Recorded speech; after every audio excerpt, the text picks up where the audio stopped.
তো বন্ধুরা, দেখুন এই বৃষ্টি হলেই আমাদের মানে নর্দমা ভর্তি হয়ে যাচ্ছে, তারপরে রাস্তাঘাটে জল দাঁড়িয়ে যাচ্ছে। মানে প্রত্যেকটা রাস্তায় এখন জল দাঁড়াচ্ছে, মানে কোমর পর্যন্ত, হাঁটু পর্যন্ত জল দাঁড়িয়ে যাচ্ছে। কিন্তু এগুলো আগে কিন্তু হতো না। এগুলো আগে একদম মানে জল নিকাশির ব্যবস্থা মানে এটা ভালো ছিল, অত জল দাঁড়াতো না। যেগুলো নিচু নিচু এলাকা সেগুলোতে জল দাঁড়াতো, যেমনি নিচু এলাকায় যেগুলো নিচু রাস্তা আগেকার দিনে সেগুলোতে জল দাঁড়াতো। কিন্তু এখন সব রাস্তাতেই জল দাঁড়াচ্ছে। তার কারণ হচ্ছে এই প্লাস্টিকের যে জিনিসপত্র, প্লাস্টিকের প্যাকেট, এগুলো বর্জন করতে হবে আমাদের মানে সুবিধার্থে, মানে আর যাতে জল না দাঁড়ায় এই জন্য প্লাস্টিকটা বন্ধ করে দেওয়াই ভালো।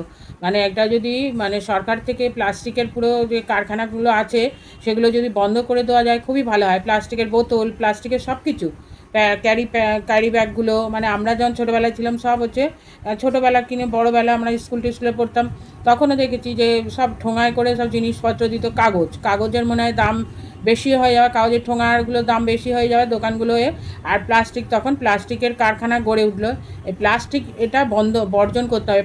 প্লাস্টিক না বর্জন করলে কোনো কিছু, প্লাস্টিক তো মাটিতে মেশে না, আর প্লাস্টিক নর্দমার মুখগুলোতে আটকে যায়, মানে যে হোক ড্রেনে ফেলে দিল প্লাস্টিকের বোতল ড্রেনে ফেলছে, এই মুখগুলো আটকে যাচ্ছে, জল নিকাশি ব্যবস্থাটা একদম ব্যাহত হচ্ছে।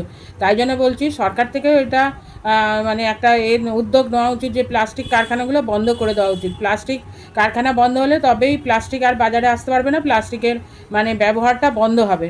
আগের সরকারও এটার চেষ্টা করেছিল কিন্তু করতে পারেনি। মানে গ্রাহকরা তো প্লাস্টিক এটা মানে ব্যবহার করবে, প্লাস্টিক আসাটাই বন্ধ করে দেওয়া উচিত। মানে প্লাস্টিকের যে কারখানাগুলো ওগুলোই বন্ধ করা উচিত আমার মতে, নাহলে এই জল সমস্যাটা সমাধান হবে না।